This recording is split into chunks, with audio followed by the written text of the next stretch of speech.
Marc Abélès est anthropologue. Il s'est immergé au sein du secrétariat général comme dans quelques lointaines tribus d'Amazonie.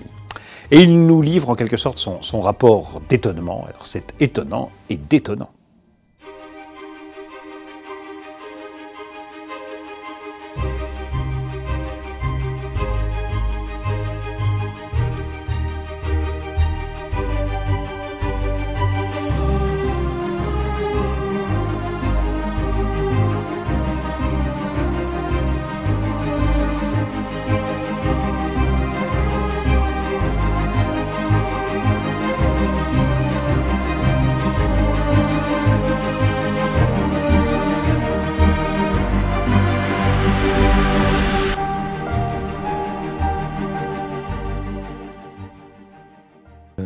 Mais les premières impressions quand on arrive à Bercy, c'est déjà l'énormité de ce bâtiment. Et quand on n'a pas eu l'occasion ou la chance de le visiter, si vous voulez, on se retrouve dans une espèce de labyrinthe avec d'énormes couloirs. On est complètement à la fois fasciné et très impressionné par le spectacle.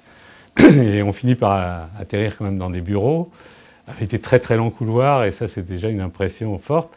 Et puis quand on est là-dedans, on est dans une sorte de ruche, on s'adresse à quelqu'un, on est interrompu parce qu'il y a des coups de téléphone, il y a plein de choses qui se passent, donc on voit qu'il y a un travail très très intense qui se produit à l'intérieur.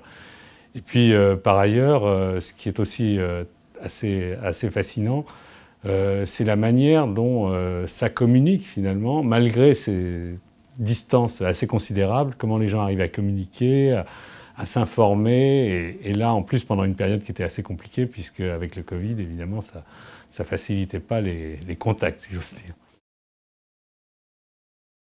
Il y a une langue qui est assez particulière, c'est-à-dire qu'il y a beaucoup d'acronymes. Je sais pas, j'ai été intéressé par entendre par exemple qu'on allait réunir le COSTRAT achat pour déterminer des éléments concernant le Apache ou le programme Apache. Enfin, je vous dis ça parce que j'ai même pas encore tout bien retenu, tellement c'était... Ça m'a... Alors, pendant les premiers jours, j'étais là à essayer de traduire à chaque fois tous ces acronymes.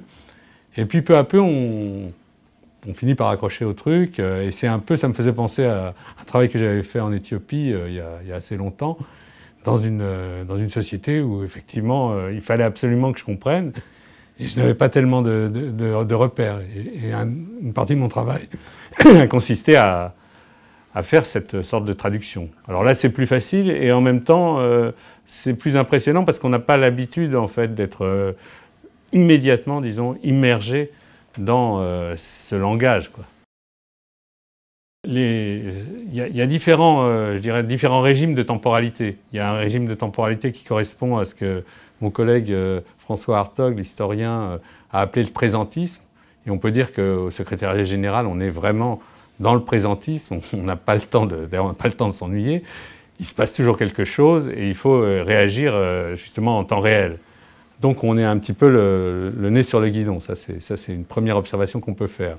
En même temps, quand on commence à arpenter, disons, les couloirs du ministère, on trouve des choses curieuses. Par exemple, au 7e étage, il y avait un uniforme d'inspecteur des finances dans une vitrine qui vous indique que vous êtes à un étage glorieux avec des personnages, avec le grand corps, avec les élites. Et là, on a affaire à une sorte de mémoire, à un temps beaucoup plus long. Et de même, quand on lit les noms des personnes qui sont évoquées, les noms qui sont donnés, Vauban, Colbert, enfin, Monet, etc. Donc tout ça vous donne une sorte de longue durée, une perspective de stabilité. Et puis, à côté de ça, il y a aussi la nécessité d'anticiper en permanence. On n'arrête pas de gérer des crises, et surtout en ce moment. Et on voit quand même des gens qui sont en train de se projeter. Alors il y a quand même une dimension du futur. Le temps court, c'est ce qu'on appelle l'agenda en fait. L'agenda et ces problèmes qui se posent pour arriver à caler une quantité de choses. Je l'ai vu dans le cas de la secrétaire générale où c'est un peu comme l'entonnoir, tout arrive à son niveau. Et à ce moment-là, il faut arriver à combiner, à changer les rendez-vous, etc. Donc il y a ce qu'ils appellent des conflits d'agenda. C'est une expression que je ne connaissais pas. Et ça aussi, ça m'a frappé parce qu'on voit justement comment cette gestion du temps très très court, au jour le jour, est très importante. À propos du secrétaire général, immédiatement un nom revient, c'est le nom de Bernard Pêcheur. Bernard Pêcheur, pour moi, ça ne voulait pas dire grand-chose, mais immédiatement, beaucoup de gens l'ont évoqué parce que c'était lui qui avait été le premier secrétaire général. Et c'est lui qui est un petit peu l'esprit fondateur de cette... Et à une époque où le secrétariat général a été désigné comme devant faire des opérations de stratégie, de coordination et aussi d'anticipation qui ont permis de recomposer en quelque sorte les directions du ministère. Donc il y a eu un travail très important et c'est ça qui a ancré l'existence, mais d'un secrétariat général qui était, d'après ce qu'on m'a dit, tout petit. Mais c'est le mythe d'origine, quoi. Pour les anthropologues, c'est typiquement ça. C'est le mythe d'origine, l'esprit fondateur, et voilà, celui qu'on va évoquer, et ce qui fait aussi la puissance. C'est comme une sorte de puissance qui mènerait l'action actuelle même des responsables. J'ai irrésistiblement été attiré, capté par cette idée de transformation à la manière dont Lévi-Strauss avait été capté par l'idée de mana en Océanie, c'est-à-dire un concept relativement flou, mais que tout le monde utilise. Alors là, mana, ça veut dire, ça désigne la puissance, mais ça peut vouloir dire la lumière, ça peut vouloir beaucoup de choses. Mais il y a cette idée, et j'avais l'impression que transformation, c'était un peu quelque chose de ce genre, et où chacun pouvait mettre des significations, et c'était un peu ça l'idée, là.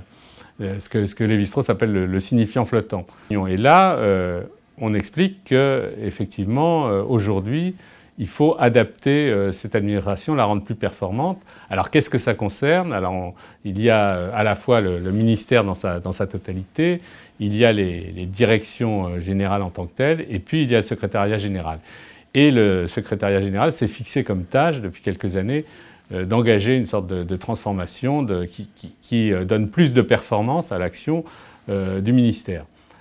Alors là, moi j'ai surtout écouté ce qu'on disait autour de ça, donc alors des gens m'en ont parlé dans des interviews, et puis j'entendais aussi tout ce qui se disait dans les discussions, qui sont très intéressantes, puisque les gens se livrent beaucoup en se parlant les uns aux autres.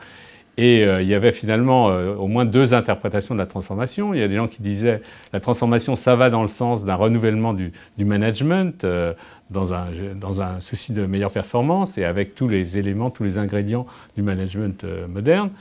Et il y a des gens qui disaient, mais au fond, les transformations, c'est surtout fait pour arriver à compresser, disons, le nombre de postes. Et c'est en fait, ça part d'une notion assez généralisée d'économie budgétaire dans le secteur public et d'arriver justement à une vision plus rationnelle, au fond, de l'emploi des ressources humaines.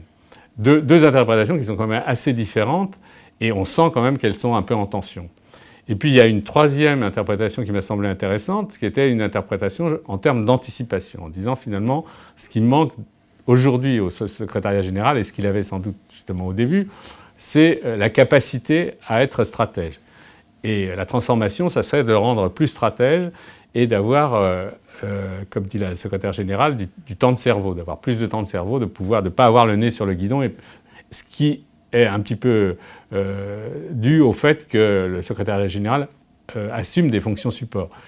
Mais si on voilà, l'idée, ça serait de faire de ce secrétariat aussi un organe de stratégie beaucoup plus efficient. Et un exemple était celui que j'ai pu côtoyer là, quand j'étais dans le ministère, c'est-à-dire le Bercy vert, le plan un peu écologique de remaniement avec une idée de responsabilité environnementale et qui se traduisait par un réaménagement, en particulier des espaces autour du ministère, des espaces verts, etc. Donc on voyait effectivement là des idées qui étaient, je dirais, dans l'air du temps, mais qui en même temps étaient un peu porteuses, qui donnaient aussi une certaine image de renouvellement de la part du secrétariat général. Et quand on commence à se définir, on commence à s'apercevoir qu'on n'est pas tout à fait sûr d'avoir une définition univoque en fait, de l'identité et en particulier de l'identité de ce secrétariat général, de ce type d'organisation, et même en ce qui concerne le ministère, où on en est, etc. Et ça, cette question d'identité, elle est assez fortement posée par aussi la cohabitation entre le secrétariat général et des très grosses directions, où parfois, effectivement, un certain complexe par rapport aux grandes directions d'état-major, enfin, donc le Trésor, cette idée qu'au fond, eux, ils assument ces fonctions support, ils travaillent pour les autres. Les autres, c'est en gros des clients qui font appel à eux. Et ça tranche avec justement leur mythologie d'origine, où le secrétariat général, il était complètement en pointe, et c'est lui qui réunissait les autres et qui leur disait « voilà, vous allez faire ci ou ça ». Et il y avait cette idée forte, et bien qu'ils soient très peu nombreux, précisément, ils avaient un très très gros impact. Alors qu'aujourd'hui, depuis que c'est devenu quelque chose d'assez lourd, voilà, ça a complètement changé à ce niveau-là. Et il y a, oui, un certain malaise parfois chez certains. Et moi, j'ai trouvé cette expérience tout à fait passionnante, à la fois par son objet, mais aussi par ce que ça m'a obligé à faire, c'est-à-dire d'être plongé sur une durée justement assez limitée, ce qui n'est pas le fait de l'anthropologie traditionnellement où on reste très longtemps avec les gens. Là, c'était une expérience, et c'est ce que je souhaitais faire, quelque chose de très intense, et où j'étais obligé justement, rien que pour y comprendre quelque chose, de travailler. J'ai rarement travaillé autant, pas seulement pendant les moments où je me trouvais, déjà c'était toute la journée, mais en dehors, et même pour préparer ce terrain, comme on dit. Ça a été une expérience très, très dense et très excitante en même temps. Parce que j'avais affaire à des gens qui réfléchissaient. C'est ça aussi, la deuxième chose qui m'a frappé, c'est les gens avaient tout un discours et avaient toute une façon de considérer les choses et d'exprimer assez clairement et de manière en me demandant aussi de réagir, quoi. Il y avait un esprit aussi de dialogue, et ça a été très, très fécond, j'ai trouvé. Enfin, ça m'a aussi beaucoup aidé à comprendre. Et je pense que ce que je disais, mes réactions, les intéressaient également, puisque j'avais un peu d'extériorité, et j'arrivais dans l'ensemble à avoir suivi ce qui se passait. Donc l'un dans l'autre, on a eu vraiment des très très bons contacts. Pour moi, c'était très riche. Il y a une grande diversité, quoi. C'est pas le profil, un profil général. C'est-à-dire que même si parfois, sur la façon de se vêtir, etc., il y a des choses qui sont bon, pratiquement des codes. On a le sentiment que les gens travaillent avec des objectifs communs. C'est-à-dire que quelquefois, ce qui m'avait frappé à la Commission européenne, c'est que ça se balade un peu, puisqu'il faut tout le temps trouver des compromis, il faut toujours... ici, une fois qu'on a donné une direction, que le ministre, etc., a donné une direction, alors là, on y va.